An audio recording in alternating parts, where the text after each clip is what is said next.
9, yang paling tepat jawabannya adalah yang D, 1, 2, 5, 4, 3, 6, 7. Oke, nomor 10.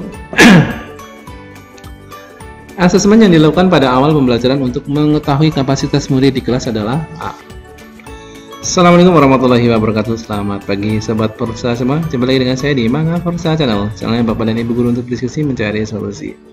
Baik Sobat Forsa semua, kali ini saya akan membahas untuk jawaban post test topik kelima nih. Yang pertama tentang asesmen ya, modul 1. Dimana modul sebelumnya atau jawaban post test modul sebelumnya di topik 4 sampai modul 3 sudah saya sajikan videonya di channel ini. Teman-teman nanti bisa lihat saja di kolom deskripsinya, kan saya tautkan linknya juga di situ ya. Jadi silakan bagi teman-teman yang mungkin baru membuka untuk pembelajaran mereka mengajar ya, atau platform mereka mengajar, silakan untuk video-video jawaban post test sebelumnya bisa teman-teman lihat linknya di kolom deskripsi. Tapi sebelum saya mulai videonya, bagi teman-teman semua yang baru mampir ke channel ini, jangan lupa klik like, share, komen, dan subscribe. Untuk mendukung berkembangnya channel ini, jangan lupa juga aktifkan notifikasi loncengnya agar teman-teman semua tidak ketinggalan informasi dari channel saya ini. Oke, kita mulai saja videonya teman-teman semua. Oke, untuk Merdeka Belajar dulu sudah ada 5 modul, kemudian kurikulum Merdeka 2 modul sudah saya kerjakan, profil pelajar Pancasila 8 modul, sampai perencanaan pembelajaran ada 3 modul. Semuanya sudah saya buatkan videonya, teman-teman tinggal lihat saja di kolom deskripsi ya. Nah sekarang saya tinggal langsung ke asesmen nih. Ke asesmen ada 3 modul. Yang akan saya kerjakan adalah modul pertama dulu tentang memahami asesmen ya. Untuk prinsip dan fungsi asesmen silakan teman kerjakan sendiri sampai cerita reflektifnya, metode dan formatnya juga silakan sampai cerita reflektif, sampai kurikulum dan asesmen. Nah di sini yang saya kerjakan adalah post testnya gitu teman-teman semua. Yuk kita mulai saja mengerjakan post test dari topik 5 modul 1 tentang memahami asesmen. Oke, kita mulai saja. Dari 12 soal, ini soal yang pertama ya. Asesmen sebagai proses belajar bertujuan untuk A. Sarana refleksi bagi murid terkait pencapaian diri terhadap capaian pembelajaran. B. Melakukan penilaian akhir capaian pembelajaran murid. C. Mendapatkan umpan balik bagi guru untuk memperbaiki pembelajaran di tema berikutnya. Atau D. Melakukan pengecekan minat. Nah, untuk soal nomor 1 ini yang paling tepat menurut saya adalah yang A ya. Asesmen sebagai proses belajar bertujuan untuk sarana refleksi bagi murid terkait pencapaian diri terhadap capaian pembelajarannya. Lanjutkan. Nomor 2. Perhatikan pernyataan di bawah ini. Yang pertama, untuk mengetahui sejauh mana kemampuan dan pemahaman diri terkait materi tertentu. Yang kedua, untuk merencanakan perbaikan proses pembelajaran selanjutnya. Yang ketiga, untuk mengetahui sejauh mana ketercapaian tujuan pembelajaran pada periode tertentu. Yang keempat, untuk mengetahui nilai capaian belajar anak. Yang kelima, untuk mengetahui kekuatan dan kelemahan belajar setiap individu. Yang keenam, untuk merencanakan pola pendampingan belajar yang diperlukan. Kemudian, fungsi asesmen sumatif bagi guru adalah yang A14, B23, C46 atau D15. Ini untuk soal nomor 2 dari 12, yang paling tepat adalah yang B, 2 dan 3. Itu untuk merencanakan perbaikan proses pembelajaran selanjutnya dan untuk mengetahui sejauh mana ketercapaian tujuan pembelajaran pada periode tertentu. Oke, lanjutkan nomor 3. Pak Ian ingin mengetahui pencapaian hasil belajar muridnya di materi IPA. Ia juga ingin melihat kekuatan dan kelemahan belajar pada murid. Manakah asesmen di bawah ini yang paling dapat dilakukan oleh Pak Ian? A. Murid mengerjakan proyek IPA, kemudian Pak Ian memeriksa dan menilai produk akhir yang dihasilkan dari proyek yang dikerjakan. B. Murid mengerjakan soal kuis IPA melalui aplikasi, kemudian Pak Ian memberikan umpan balik agar murid melakukan perbaikan. Yang C. Murid melakukan penilaian diri sendiri terkait penguasaannya terkait materi IPA, kemudian Pak Ian membaca hasil penilaian diri tersebut. Yang D. Murid melakukan penilaian antar teman saat mempresentasikan temuan mereka dalam percobaan IPA, kemudian murid saling perbaiki dan melengkapi temuan mereka. Nah, ini soal nomor 3, jawabannya yang paling tepat adalah yang C. Ini murid melakukan penilaian diri sendiri terkait penguasaannya terkait materi IPA, kemudian Pak Ian membaca hasil penilaian diri tersebut. Lanjutkan. Asesmen hanya digunakan sebagai salah satu bukti atau informasi untuk memahami proses pembelajaran yang telah berlangsung. Benar atau salah?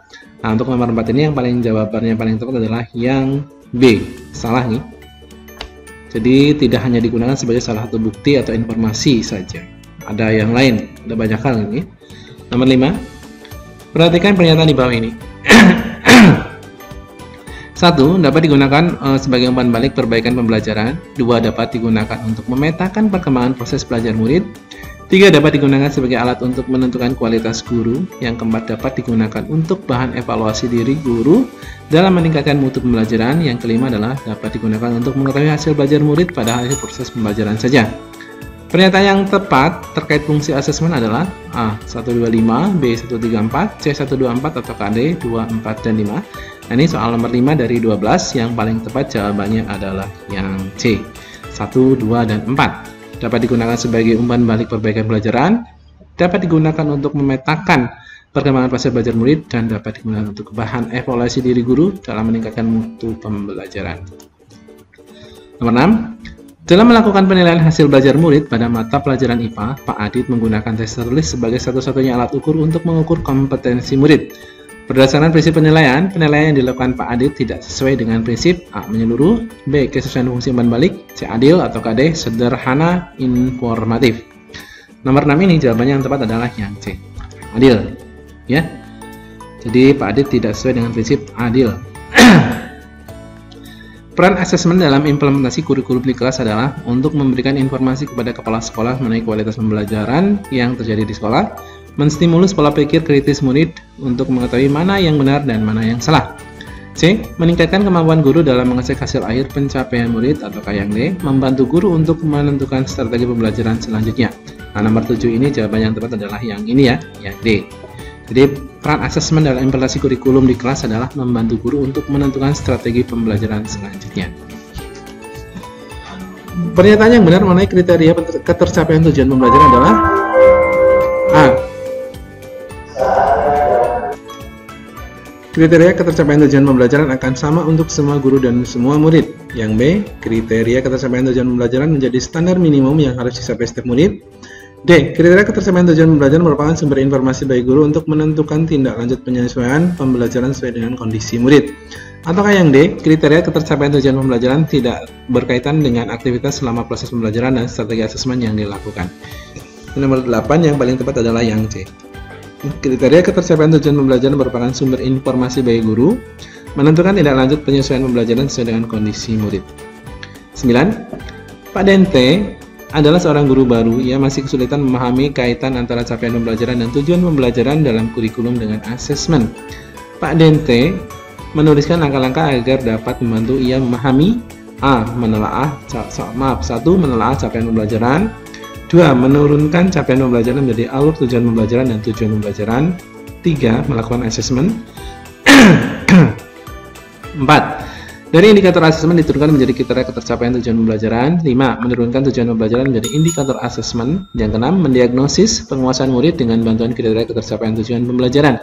Yang ke-7 adalah menentukan intervensi pembelajaran yang sesuai.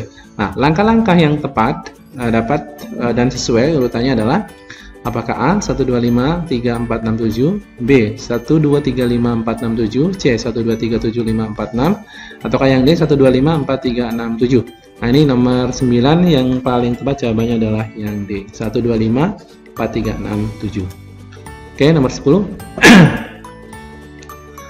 Asesmen yang dilakukan pada awal pembelajaran untuk mengetahui kapasitas murid di kelas adalah A. Asesmen formatif, B. Asesmen sumatif, C. Asesmen diagnostik, atau D. Asesmen diri. Nah, nomor 10 ini yang paling tepat adalah yang C. Asesmen diagnostik ya. Asesmen yang dilakukan pada awal pembelajaran adalah diagnostik.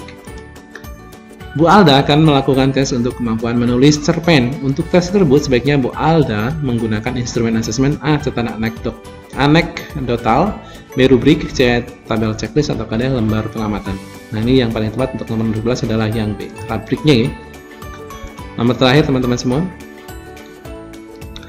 Pak Didi akan melakukan asesmen tujuan pembelajaran berikut. Menyajikan hasil percobaan pemanfaatan gaya dan gerak serta pengaruhnya pada peristiwa di lingkungan sekitar. Teknik asesmen yang tepat untuk digunakan oleh Pak Didi adalah A. Melakukan observasi mengenai perkembangan pengetahuan murid mengenai gaya dan gerak. B. Menggunakan tes tertulis pilihan ganda untuk mengetahui pemahaman murid mengenai pemanfaatan gaya dan gerak. C. Melakukan proyek mengenai pemanfaatan gaya dan gerak disertai laporan pelaksanaan proyek. D. Melakukan tes presentasi mengenai jenis-jenis gaya. Yang tepat adalah yang C. Melakukan proyek mengenai pemanfaatan gaya dan gerak serta laporan pelaksanaan proyek. Oke. Ini jawabannya. Kalau teman-teman sudah yakin dengan jawaban saya, silahkan diikuti saja. Kalau misalkan kurang yakin, ada yang salah, silahkan diubah boleh nih ketika sudah mencapai halaman ini. Tinggal dikembangkan saja. Oke, ini tidak perlu mengulang teman-teman semua, jadi nanti tinggal langsung lanjut ke modul 2. Modul 2 berarti nanti tinggal menyiapkan asesmen SMP, SMA, SMK paket PC. Oke. Untuk modul 2 saya buatkan videonya setelah video ini. Terima kasih, selamat pagi, saya Heri. Assalamualaikum warahmatullahi wabarakatuh. Jangan lupa klik like, share, komen, dan subscribe. Jangan lupa juga untuk aktifkan notifikasi launchingnya. Selamat pagi, sahabat Forza semua.